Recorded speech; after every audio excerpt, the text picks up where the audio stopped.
Welcome to a special Spirence seminar. My name is Jennifer Kripsick and I'll be your host. Spirence on a regular basis offers weekly seminars on a number of mental health topics and delivered by subject matter experts. Today, I'm honored to have Lauridsen here with us today because there's so much that's going on in the world, in the nation, and in your local community. The weight we carry is exactly the topic for today and how to cope with that vicarious trauma. I'm going to turn it over to Lori. I hope that you learned something valuable today. Thank you. Okay, let me make sure I'm full screen here. All right. I hope I'm not frozen. Everybody hear me okay? Hopefully. Okay, well, Jennifer will come on and tell me if not. I'm Lauridsen. I'm a licensed mental health counselor, a master certified addictions professional, and a yoga teacher. So I'm here to fill this need, hopefully give some support, and talk a little bit about this weight that we carry. There's a lot of things going on in the world right now. There's always a lot of things going on in the world, but I want to talk a little bit about what vicarious trauma is and what that might look like, and then we'll talk about some tips and some tools to help manage some of the things that we're experiencing. Now, I don't know if I need to move to the next slide. Let's see what we got going on here.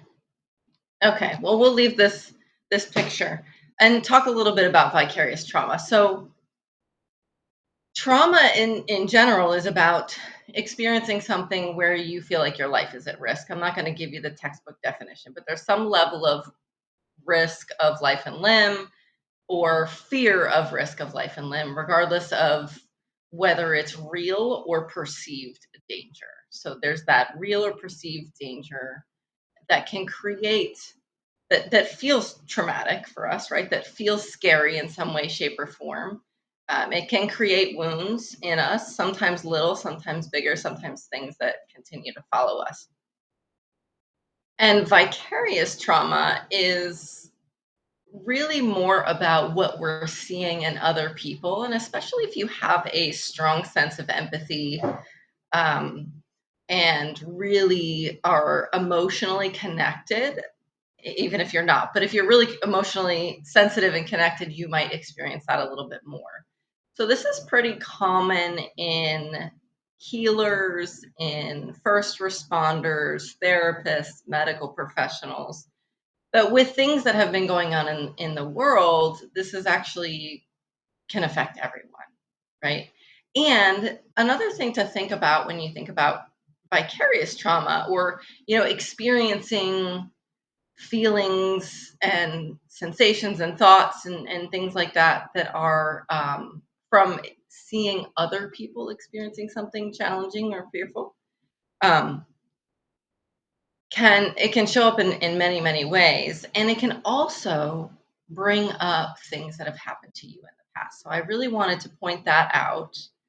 um, Usually I have a timer here. I don't see a timer, so I'll try to keep to good time here. But I wanted to point out that it can bring up things that maybe we already know about, things that have happened to us in the past. It can bring up things that maybe we weren't aware of or we didn't see as an issue. And I've talked about this, I think, in some other webinars and series. There's what we call complex trauma, right? It can be cumulative if you've, and again, especially as a first responder, right? You're dealing with a lot of very challenging, scary, crisis situations, and for those of us who are good at that, right? Because we're first responders, it can seem like not a big deal in the moment, but it can also create that cumulative experience. And for a lot of us, that can show up in our bodies, it can show up in our minds, it can show up in our relationships. Um, so I want to talk a little bit. I'm going to talk a little bit about that and how that might be showing up for you.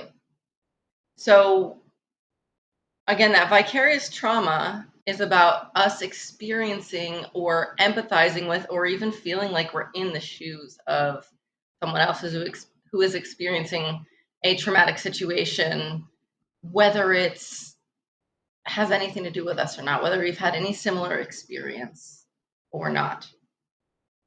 And that can show up in a lot of times I see that, at least with clients, I see it physically, right? It can show up in, and medical professionals might see this more often. It can show up in aches and pains, right? It can show up in tension in the body, clenching. A lot of people clench their jaw or their shoulders are up to their ears.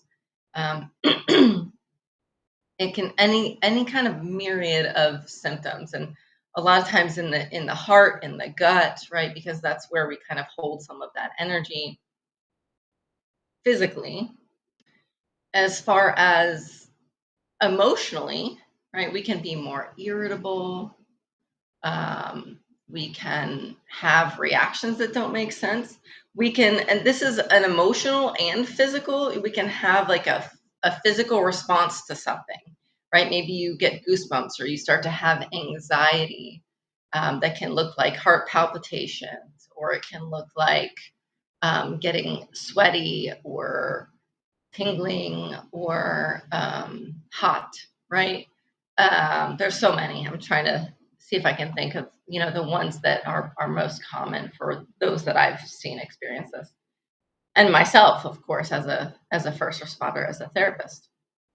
So those responses can show up, and we might not even have conscious awareness that it's affecting us, right? So that irritability, that anxiety, that sadness, there can be this level of overwhelm. Like simple things can seem really challenging. You can have difficulty concentrating. You can have brain fog. You can have intrusive thoughts, right? Continuing to think about whatever it is, whatever the situation is that's been showing up for you. Um, or again, like I said before, it can also be related to something that's happened to you in the past. So maybe seeing someone, um, an example might be, seeing someone struggling in water, for example. I'm trying to say this as gently as possible so as not to trigger anyone. And if you do, we're going to do some things to manage that. So we'll honor that as well. But if you see someone in water and maybe you had an experience where when you were younger where you struggled to swim, then that can trigger some of those past memories, maybe even ones that you didn't remember. So I really want to gently bring that up because I think it's really important to recognize how those things might show up in our lives. It might be difficult to communicate with others. You might have difficulty concentrating at work. Um, let's see, what else? And just overall, you might even just overall feel kind of burnt out. I did a seminar on burnout, and compassion fatigue, and that can show up as well, right? Where you're just not satisfied in your life, in your work, in your relationships, whatever it is. And those can be subtle, and they can start to build. And there's lots of reasons for that. So I want to talk a little bit about the fight, flight, freeze system, and then how we're going to address that. And I'll give you some tips for managing some of these feelings. So simple version of fight, flight, freeze system is we have these systems in our body that help to keep us safe, right? We have the sympathetic nervous system that's responsible for that reaction, right? The excitatory system, that's that fight, flight, freeze. That's what we do in a crisis, right? So when something immediately happens, we're either going to run, we're going to fight, or we're going to freeze. Now, if you're someone who's really good in a crisis situation, you might be the person that kind of manages everybody else and makes sure they stay calm, and you're really good in that situation, right? Because the adrenaline's going, and you know exactly what to do, or you just intuitively know what to do, or you've been trained, right? So you're able to manage it in the moment. And then we can only maintain that fight, flight, freeze place for a short period of time. We're only meant to. Sometimes we're in that state for a long time, but we're only meant to be in that for a short period of time just to get out of the danger, right? Going back to that definition of trauma, that is a feeling of being in danger in some way, shape, or form, and having experiences of that can then again replay afterwards. That's where it becomes more of a post-traumatic stress kind of situation, is when we replay it over and over again, and when we get stuck in that cycle. So, but when it, our body wants to adapt, our body wants to function normally. So generally, in those situations, we'll have that fight, flight, freeze response. And then the body's going to bring us into that parasympathetic nervous system, which is responsible for relaxation. It's that rest and digest system, because we have this spike in cortisol and adrenaline, cortisol being the stress hormone, if you don't know that. And then the body has to recover from that flood of energy, that flood of chemicals, and that goes to the big muscles of the body, right? So that we can run, we can fight, or we can freeze. So a lot of that stuff happens on its own. Think about if you've ever had the hair on the back of your neck stand up, right? That's your sympathetic nervous system going, there might be something dangerous going on here, right? So we naturally have those processes. And when we have a post-traumatic stress, not necessarily the disorder PTSD that people talk about, but when we have a continued reaction to something that happened, it can show up in some of those symptoms that I talked about. We can stay in that sympathetic nervous system, right? In that place of anxiousness, in that place of panic, and in that place of just feeling raw or overwhelmed, or just kind of not feeling right, and sometimes not being sure what that looks like. Now, I can keep going, but I want to make sure. Yeah. So we're talking about what that might look like for you, right? We're talking about those symptoms. And of course, there's lots of other ways that can show up for you. And again, those might show up a little bit differently. But the body wants to, and the mind wants to create a balance, a homeostasis. It wants to come back down from that. So we want to get to that parasympathetic nervous system response. And that can happen in many ways. One of my favorite examples to use is if you think about a dog, right? Most people have seen this where a dog starts shaking, right? And usually it's after some kind of situation, let's say a firework or something, right? A dog might have a reaction and they start shaking. And the assumption is that the dog is scared when they're shaking. And what's really happening is it's generally, of course, I'm being very general here, it's the dog is discharging that energy from that, being in that fight, flight, freeze, being in that sympathetic nervous system response. So a dog's going to naturally shake and release that energy so that it can move on, right? Because it doesn't think about things in the same way that we do, where we want to analyze it and figure it out and all of those pieces. So it does that naturally. And as humans, sometimes we tend to hold on to that, right? We tense our muscles. We keep thinking about it over and over again. We can stay in that space for much longer than is supportive for us. And sometimes, most of the time it's not intentional, right? Nobody wants to feel bad, but it can be really challenging. And when we've had, one thing after the other, or what feels like one thing after the other, it can just create that cumulative effect where you feel like you can't get back to that state, right? So, looking at how that might be showing up for you, if any of those things are showing up for you, and subtle things, right? A lot of times people have stomach aches, or just feel a little bit uneasy or foggy. So starting to pay attention to that. And specifically, I really want to address news and social media and things like that, because that level of, let's be real. The news wants to get our attention. Social media wants to get our attention, and fear gets our attention, right? So all of that doom scrolling, as people call it, right, where we're constantly looking at it on social media, or we're constantly watching the news. Now, in some situations, we need to do that, right? But if one of the first things I would say is, if there's a time and a place that you can take a break from that, that's step one. Right? Can you step away from the news? Can you step away from social media, and even maybe mute or hide some of those things if it's not something that you directly need to take a look at or address. Because we want to get our nervous system back to that homeostasis or that balance so that we can manage, right? Because we're meant to go through all of those stages, right? We're meant to be stimulated, right? Because the sympathetic nervous system is not just about the fight, flight, or freeze. It's about stimulating us to get a project done, to um, to get motivated, maybe to exercise or whatever the case may be. So it's normal for us to go flow back and forth. And there's this idea that we want to stay peaceful and relaxed all the time. And that's not necessarily realistic. So, and it's not necessarily helpful, right? What's most important is that we're integrating all parts of our experience.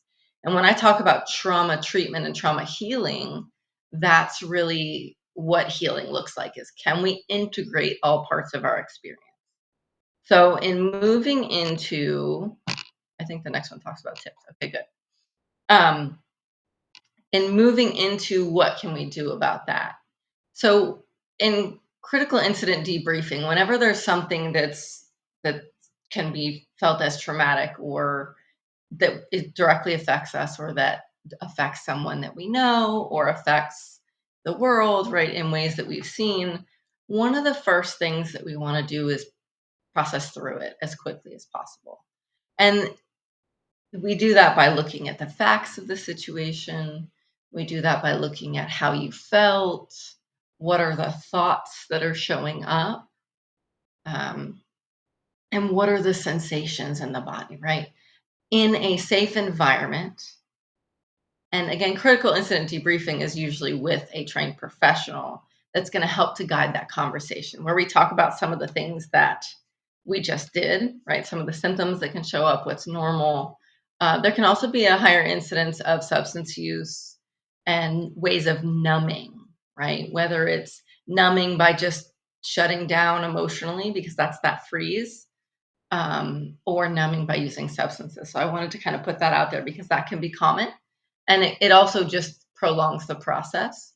So the quicker you can get to the processing through what happened, how you feel about it, what's going on in a safe environment, and again, if it's related to work, talking about it with your coworkers in a way that's supportive, so that you're not alone. That's a big part of that, and just to again discharge that experience. So we discharge the thoughts by talking through it. Sometimes it's talking through, like in medical terms, they do like a post-mortem. It's like, okay, what did we do? Can we do anything differently? Especially, and first responders do that as well, right? Was there anything that we needed to take a look at here, and anything we need to do differently? Because then that helps to take away the guilt, the shame, the fears, and all of those pieces, right? And look at what we can let go of and create a new narrative for how we can integrate that experience. So definitely talking about it in a way that's supportive, journaling, journaling about it can be really helpful. And most importantly, discharging that energy, that physical energy. And we don't always recognize that. As a therapist and a yoga teacher, I talk a lot about the somatics, the body, and things like that. As a first responder, as a helping professional, as a human being in today's world, a lot of times we live from the neck up, right? So we're thinking about things, we're trying to problem solve them, but we're not necessarily connected to how we're feeling. So we want to integrate both of those pieces, right? Because our nervous system feels as well. We want to be able to balance out the nervous system. And there's several different ways to do that. One of my absolute favorite ones is just like the dog shakes, right? You can actually shake. This is probably going to look real great on camera, but you can shake your hands.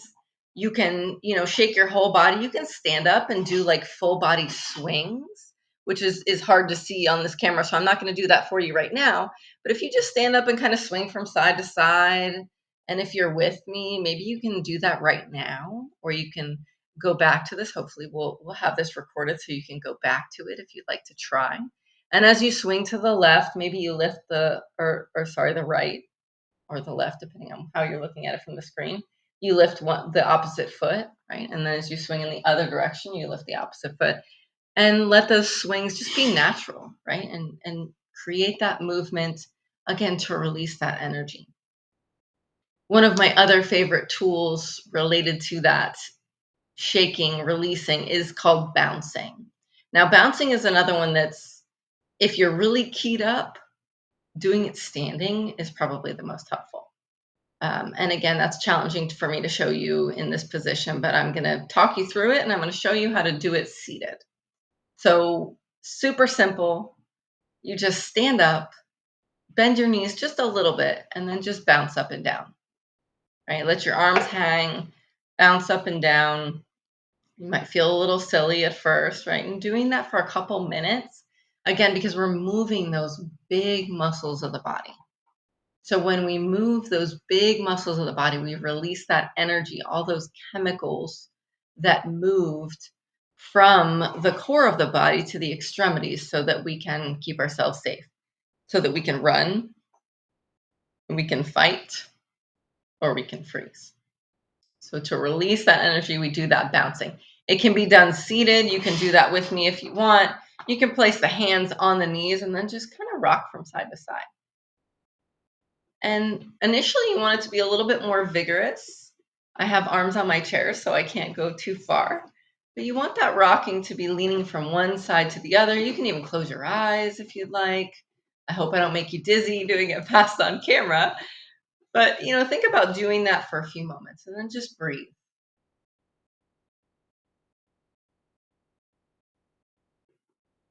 Maybe you even notice the sensations as you lean from side to side. And you can keep your eyes closed, but I'm going to open mine. And then if you're doing it with me, maybe you start to slow down the bounce, whether you're standing or sitting.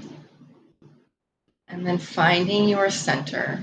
Maybe you feel your feet on the earth, whether you're sitting or standing. Maybe your eyes are still soft or closed. And you just notice. Notice any sensations in your feet,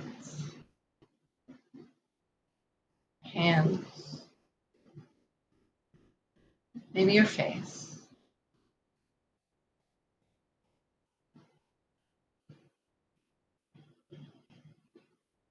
And then when you're ready, coming back to center and just noticing when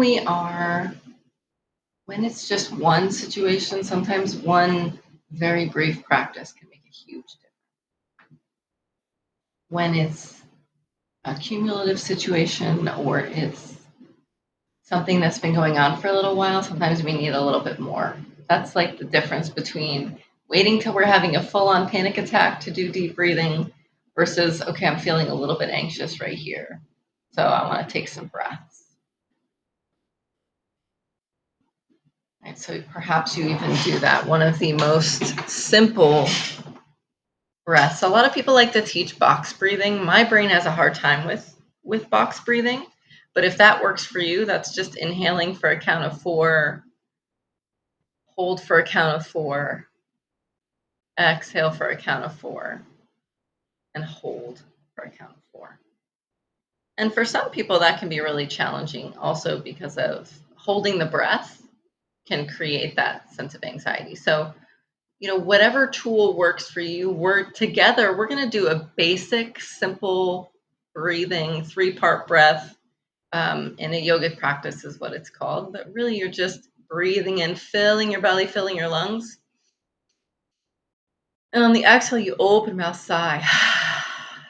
And that sigh is what discharges that energy. So inhale, fill your belly, fill your lungs. Exhale, sigh. And one more time.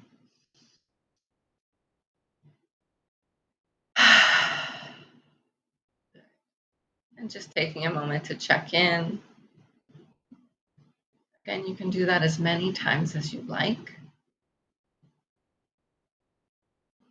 And sometimes 3 breaths is enough to start to feel a difference, start to feel things start to slow down and get a little calmer.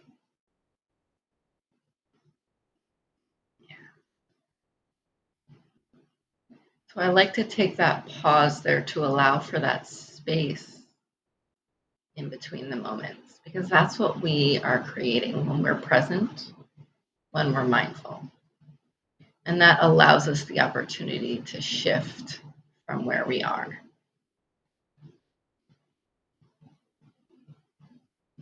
So I have two more practices just for the sake of not giving you too many at one time, and then I'll remind you what some of those are.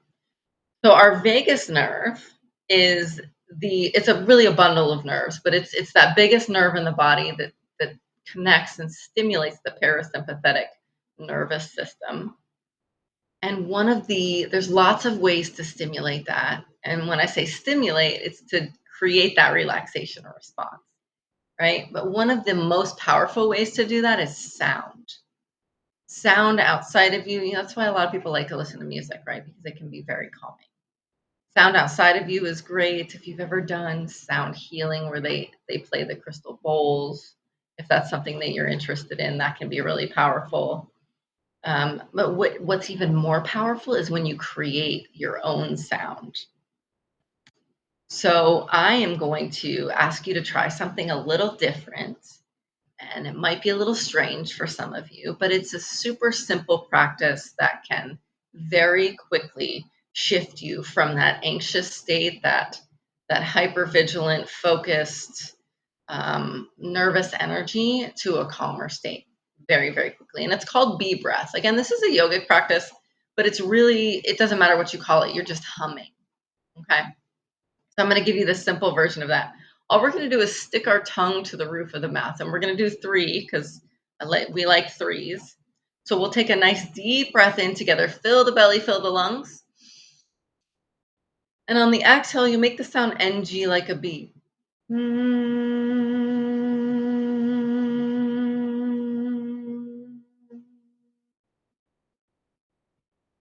the way to the end of the exhale. We'll do that 2 more times. Inhale, fill the belly, fill the lungs. And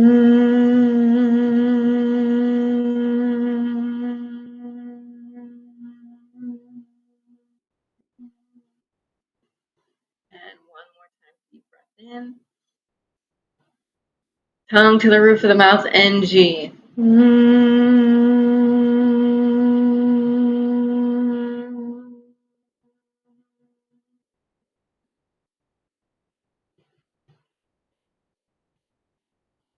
And if your eyes were closed, maybe you allow them to float open and just notice. You can take a moment to just connect with the sensations in the body and notice what that feels like.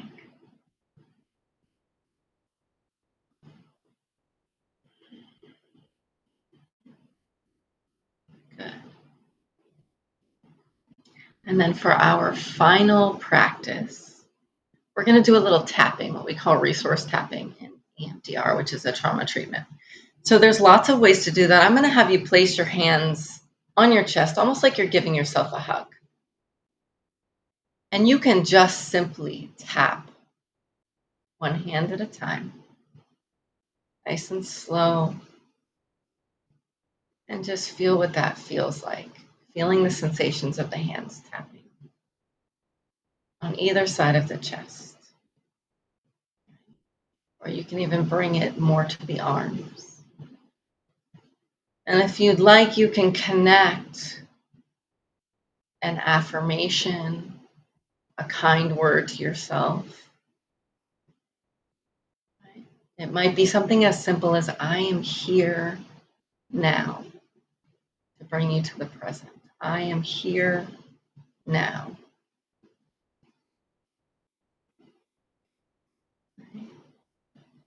Or it might be, if this feels comfortable for you, I am safe.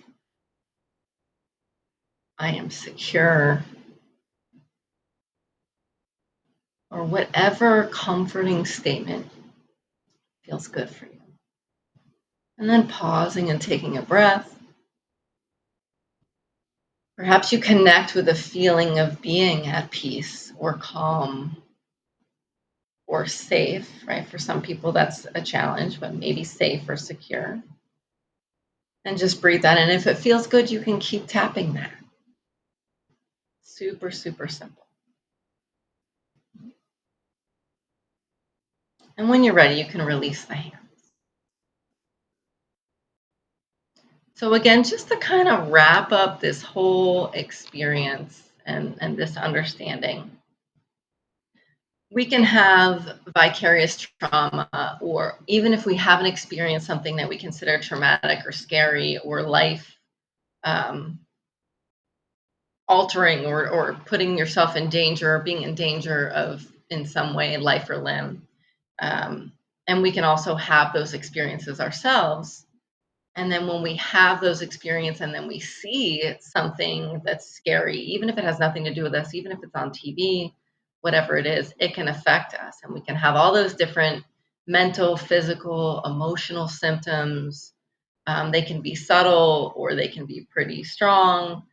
And if we can be more aware of those, talk it out, talk out the incident or whatever it is that's been on our minds, and kind of discharge that energy to bring us more into that calm, centered, grounded state, that can be really helpful to just talk about it so that we can integrate the experience so it doesn't hang out.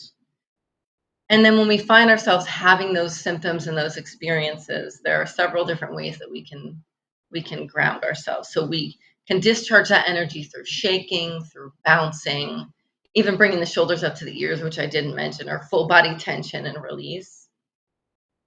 Any kind of grounding breath. So for the 4-4-4 square breathing, or any number really that's equal, just taking 3-part breath where you inhale, fill the belly, fill the lungs, and exhale, sigh it out. Or any other breath that feels good for you.